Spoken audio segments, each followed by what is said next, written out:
news and notes to the coaches and players for America's team. Let us go inside the stars on 105.3 The Fan. Commercial-free Expressway Rangers Tigers ticket giveaway, and RJ already giddy over Ask Reddit at 7:40 this morning on your official home of the Dallas Cowboys. In case you did not know and you're moving around the radio dial, no reason to go anywhere else. If you love sports and the lifestyle, you're getting it all here, and free Rangers tickets against a first-place team. Sean Shreve, RJ Choppy, Cowboys insider Bobby Belt. Did Tyron Smith grant an exclusive interview? I had to do a triple take on this. Did this happen with Nick Harris, Fort Worth Star-Telegram? Look, it's he's now that he's retired, he's turned over a new leaf. Wow. And he's more willing to talk now. It's like Randy Johnson being pleasant. Nick Harris. I mean, Tyron was never that curmudgeon, but, you know, Randy. Quiet. It was quiet. Tyron just never, I think it was like once a year, PR would like drag him into the locker and be like, all right, just talk about being selected to the Pro Bowl real quick. Like, and he would just give you like George Pickens 8-second answers every single time. But Tyron Smith actually talked with Nick Harris. He wrote about this in the Fort Worth Star-Telegram. And I guess he's picking up the role of mentor now in his retirement. So Tyler Guyton has been working with Tyron Smith, apparently. And Nick Harris asked him about his outlook for Tyler Guyton this season. He said, quote, he wants to put in the work.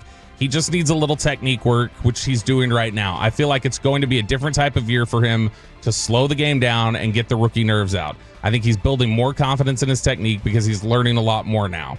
Being a first rounder the way he is, he already has the expectations. But you can't lean in too much on that. You have to have it for yourself. You have to want to be the best in the league, and that has to be your mentality. As an offensive lineman, we have to have the mentality of playing in this league as long as possible. And so a little bit of an optimistic outlook there for Tyler Guyton from Tyron Smith, which it's nice to hear that Tyron, when looking at him, goes, yeah, physically everything's there. He's just got to work on some technique, which it just depends on how good of a student are you actually going to be.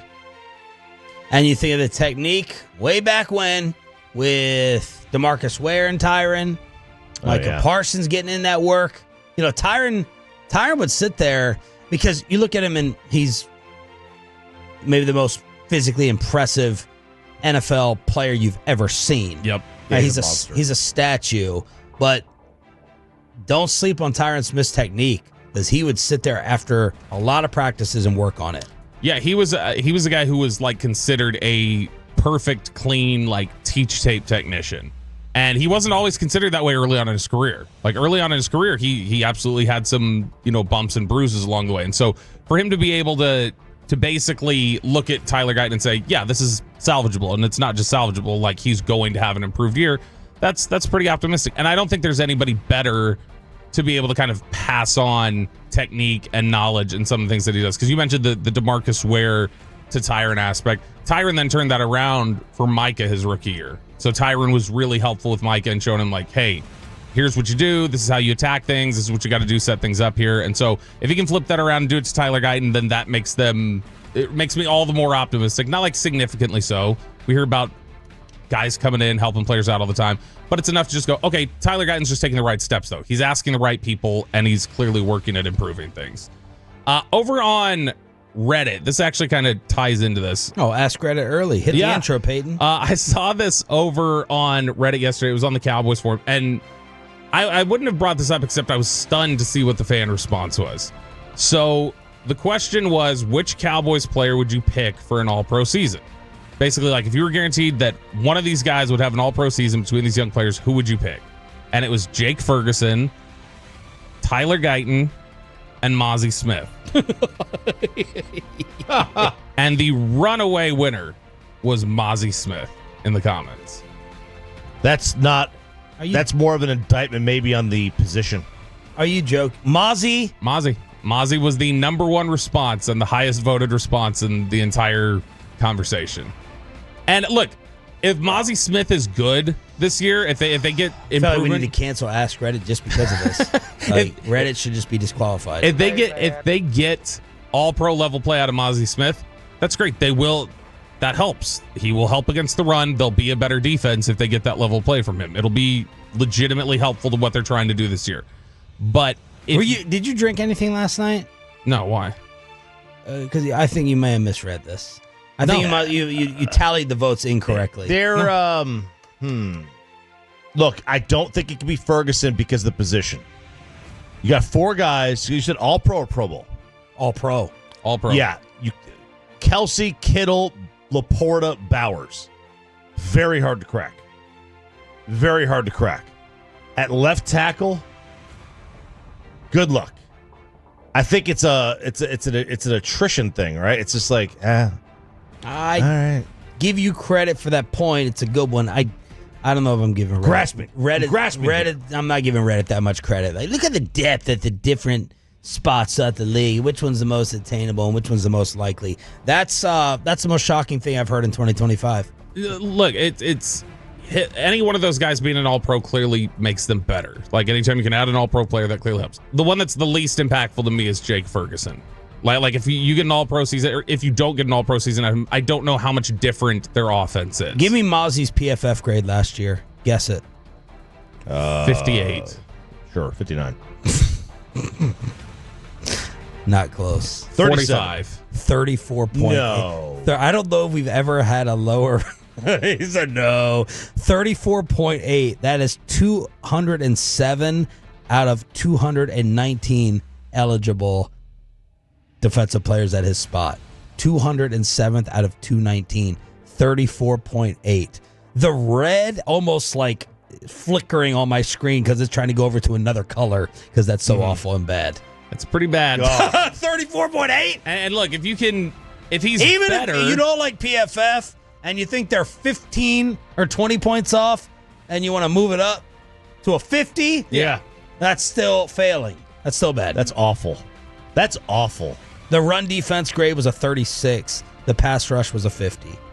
Which he was not drafted to pass rush. He was drafted to stop the run. And that's something where... And then he just lost weight. Eberflus does not... Left all his weight in that locker. Yeah. Did we ever find out if he got that stuff back? I don't know. I haven't watched Storage Wars recently. So if you look at Who was that Mazi, one guy? There's a lot of characters. Barry, the old man. He always had like these weird cars. Barry's great. He's like that NBA fan of that show, the guy with the hair. Yeah. Who sits there. It's like, that guy's got to be a pimp.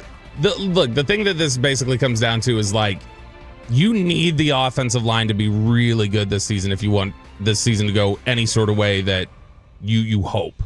Like, if the offensive line isn't good, you've got massive problems. If you're telling me Guyton's an all-pro, especially when there are left tackles out there like Trent Williams, Tristan Wirfs, Jordan Mailata, that means he's performed at such a high level, which dramatically increases the likelihood that Dak is staying healthy, the passing game is able to go vertical, and the running game is able to be efficient. And if you are checking off all those buckets, like, that's directly tied to Guyton being there. That, to me, I don't even think it's a question out of those three which one helps them the most. Okay, forget about help. Which one gets it done?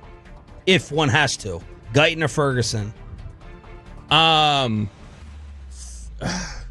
Ferguson's a better player right now. Guyton could take a leap. Guyton's skill set says that's an all-pro skill set. I don't know that Ferguson has an all-pro skill set.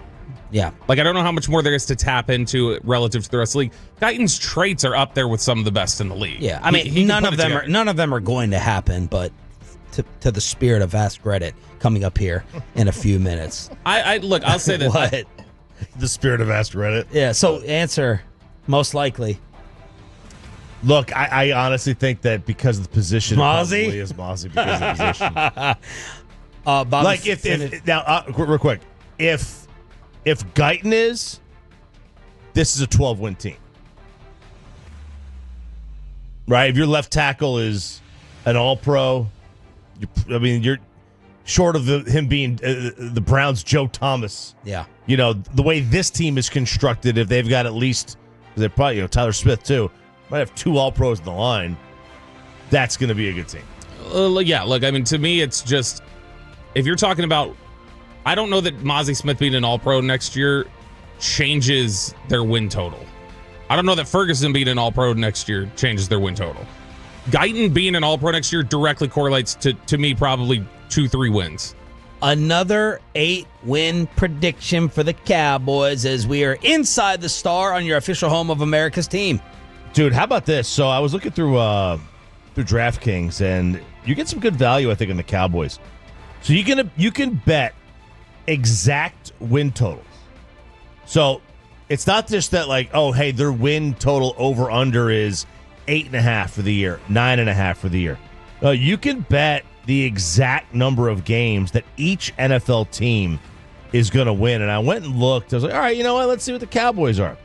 And if you bet that, so right now, they're telling you that the Cowboys are going to win exactly 8 games because over 7.5 is minus money and under 8.5 is plus money. So over 7.5 is the favorite, but under 8.5 is also the favorite on the flip side. And that's how kind of this is going to work. Well, if you bet the Cowboys to win over 10 games, I mean, we're talking 3-1. Over 11 games is 6-1, so 10.5. Over 10.5 is 6-1. Which you don't think is great value, but when you look at other teams, it is. If you can get Denver to win 10.5 games, over 10.5, it's only 1.5 to 1. So they're double. Vegas thinks they have twice as good a chance, essentially, of winning more than 10 games than the Cowboys do. Wow. In a tough division. In a very tough division. So, like, you know, I think it's kind of telling. Vegas is not very high on Detroit.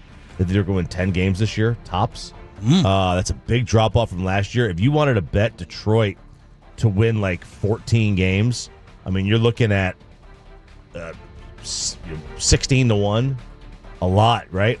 So each individual win total for the Cowboys, over 7.5 is minus 160.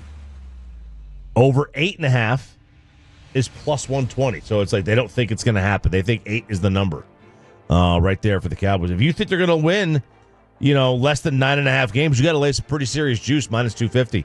So they're putting that number at 8. What's normal? I feel like I don't feel like normally we're seeing like a bunch of like 13.5 on win total. So I mean, like Detroit being 10.5, yeah, that's down, but I feel like it usually maxes out at like 11.5 anyway.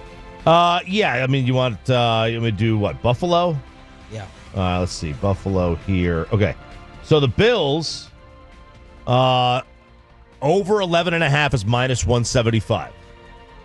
That's the Cowboys where they're at 7.5. And then over 12.5 is the first time where you get money back. So they think 12 wins for the Bills. So basically 8 wins for the Cowboys. Yeah. From another Vegas outlet. Inside the Star.